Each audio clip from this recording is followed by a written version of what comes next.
Hai, nama saya Anis dan selamat datang ke channel Mama dan Abah.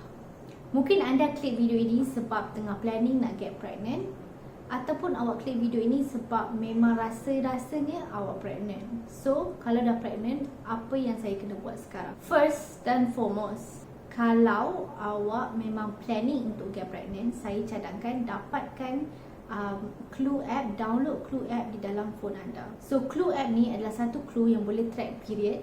Dan kenapa kita nak track period? Supaya kita tahu bila kita dah miss period. Dan nanti bila kita pergi jumpa doktor, doktor akan tanya when is the first day of your last period. Dan walaupun bunyi macam something yang kita akan ingat, tapi berdasarkan pengalaman saya, suka sekali kita nak ingat kalau kita tak keep track. So, first day of your last period ni akan digunakan untuk dikira your EDD. EDD ni adalah estimated due date of your pregnancy. Nanti saya akan tunjukkan macam mana nak kira kalau nak kira sendiri. Okey, rasanya kita dah miss period dan kita mungkin pregnant. Apa yang kita kena buat? So, sekarang ni kita kena dapatkan pregnancy test.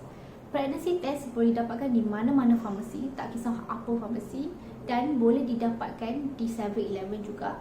Tapi mahal sedikit lah. Tapi yang orang tak tahu adalah pregnancy test boleh didapatkan di Ninso, setengah Ninso punya branch lah. Dan ia boleh dapatkan di Ninso, iaitu kedai RM2 dan dengan murah sahaja, iaitu RM2. Jadi kalau awak memang bercadang nak get pregnant, memang planning, saya cadangkan beli je secara bundle supaya kalau kena try berkali-kali, adalah banyak sangat kos dikeluarkan untuk beli pregnancy test. So, jadi di farmasi, pregnancy test boleh start daripada RM6. Di 7-Eleven usually kalau Deep and Tell tu boleh sampai RM16. Tapi kalau kat Ninso, RM12 sahaja. So, ni contoh pregnancy test yang didapatkan di Ninso. Okay, simple saja. Yang ni jenis Deep juga. So, pregnancy test ni dia senang je. Ada banyak jenis tapi senang je. It's either Deep ataupun jenis yang kencing terus ke atas stage itu. Okay, so kalau dah pernah buat COVID test, dia similar konsep, similar system. Kalau double line positif, kalau single line negatif. So yang ni berlainan dengan COVID, pregnancy test kita nak positif. So kita nak dua line. Saya untuk pregnancy kedua ni, saya ada buat pregnancy test. Dan sebab second line tu sedikit pudar, so sebenarnya saya ingatkan negatif. So sedikit pudar saya buang kat tong sampah because I thought it was negative. And then somehow tergerak hati nak pergi check balik. So I went back to the tong sampah. Dia ambil balik. And then actually lama-lama dia jadi double line tu, second line tu dia jadi makin ketara. So rupa-rupanya positif. So saya pun pergi ambil did a second pregnancy test. And then memang yang tu memang betul confirm positif. So kadang-kadang just to be safe, tengok betul-betul second line tu mungkin dia pudar, mungkin tak ada langsung. Tapi itu berdasarkan pengalaman saya lah. Jadi sekarang kita dah buat pregnancy test dan memang double line iaitu positif. Sekarang ni nak buat apa? Sekarang saya cadangkan untuk pergi farmasi dapatkan folic acid. Especially kalau awak memang trying to get pregnant, saya cadangkan dapat folic acid sebelum pregnant pun. Sebab folic acid ni boleh membantu perkembangan janin. So kalau kita lambat tahu kita pregnant pun, at least folic acid tu dah boleh membantu perkembangan secara awal lah. So ni contoh folic acid. Okay, folic acid ni boleh dapatkan di klinik private tapi jauh lebih mahal. So folic acid ni better dapatkan di farmasi. Sebab dengan untuk farmasi 100 biji hanya RM2 sahaja. So memang sangat-sangat berbaloi untuk dapatkan di farmasi. Folic acid ni kalau Google sikit, dia prevent spina bifida, iaitu masalah tumbesaran janin lah. Jadi memang penting untuk dapatkan folic acid. Untuk first trimester, that will only be your main supplement. Second trimester nanti klinik, especially klinik kerajaan akan bagi sendiri suplemen yang diperlukan, iaitu iron ke dan sebagainya. Kita dah buat P-test, pregnancy test sendiri, kita dah dapatkan folic acid. Sekarang ni kita buat apa? Yang ni saya cadangkan untuk confirmkan pregnancy di klinik swasta dahulu. Kenapa klinik swasta? Klinik swasta sebab klinik kerajaan, especially yang kat Klang Valley, dia takkan terima kalau awak datang right away, macam katakan minggu 2, minggu 3, minggu 4 of pregnancy. Dia takkan terima appointment untuk kat klinik sebab klinik memang ramai orang. So usually dekat second trimester tu baru akan buka appointment untuk buka buku pink. So kadang-kadang kita nak tahu confirm kandungan dulu, kadang-kadang P-test pun tak accurate. So kita saya memang cadangkan pergi confirm pregnancy kat klinik swasta dulu. So klinik swasta akan buat another P-test, dia akan scan untuk pastikan kandungan memang ada ke tidak, dan dia akan nasihat apa yang patutlah. So bajet memang kena ada, sebab klinik swasta ni first satu visit pun boleh capai RM100 ataupun lebih.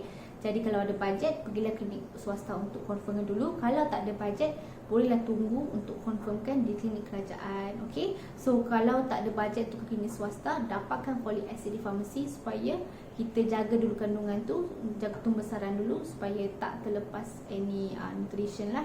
Bila kita scan kat klinik swasta, dia akan scan seperti biasa, tapi jangan risau kalau tak ada heartbeat baby, sebab kalau before 6 minggu memang heartbeat tu takkan ada ataupun suka didengar lah. So nanti kat klinik kerajaan dia akan check semula, ataupun kalau ke hospital swasta dia akan check semula. After minggu ke-6 tu, then the heartbeat akan lebih ketara. Ini contoh baby scan kalau baru kandungan yang awal. So kau tengok ada kecil je kat situ. So yang ni memang kandungan I think about 4 minggu. So memang sangat kecil dan memang tak ada heartbeat lah. Sekarang ni kena book appointment di klinik kerajaan untuk buka buku PIN. Okay, so kalau nak bersaing di hospital kerajaan atau hospital swasta, saya mesti cadangkan untuk buka buku PIN di hospital kerajaan. Kenapa hospital kerajaan, klinik kerajaan? Kenapa kena buka buku PIN? Buku PIN kat klinik kerajaan kalau pergi every month punya check up, dia sangat menyeluruh. Jadi kalau ada apa-apa masalah kandungan ke, masalah pregnancy ke, masalah ibu ke, dia orang akan spot right away. Dan itu for me sangat selamat, dan juga kosnya tidaklah semahal mana. Memang tak mahal lah, memang tak payah bayar apa-apa pun. Jadi saya memang cadangkan pergi ke klinik kerajaan walaupun nak bersalin ke hospital swasta. Okay, sebab also kalau ada apa-apa komplikasi di hospital swasta pun, mereka akan hantar ke hospital kerajaan. Dan hospital kerajaan memang akan check buku PIN. So it will be so much easier untuk hospital kerajaan kalau ada buku PIN, dan so much easier for your health juga kalau ada buku PIN. Ni contoh buku PIN yang akan dibuka. Kena buat appointment untuk buka buku PIN sebelum minggu ke-12. Sebab appointment tu kena book awal. Dan jangan lupa bawa scan daripada klinik swasta, sebab dia akan simpan sebagai one part of your medical history lah. Dia akan simpan dalam buku PIN tu juga. So jangan miss any of your appointment. Dia akan bagi tetanus shot, akan check your protein level dalam your urine, akan check blood test almost setiap bulan. So memang saya cadangkanlah pergi check up di klinik kerajaan. Macam mana nak kira EDD? So EDD adalah estimated due date. Okay, seperti saya cakap tadi, kena tahu when is the first day of your last period untuk kira EDD. Okay, so katakan the first day of your last period adalah 1 Jun 1 Jun tahun 2022. So first kita kena kira 3 bulan ke belakang. 1 Jun adalah 1 Mei, 1 April, 1 March. So 1 March adalah 3 bulan ke belakang 1 Jun.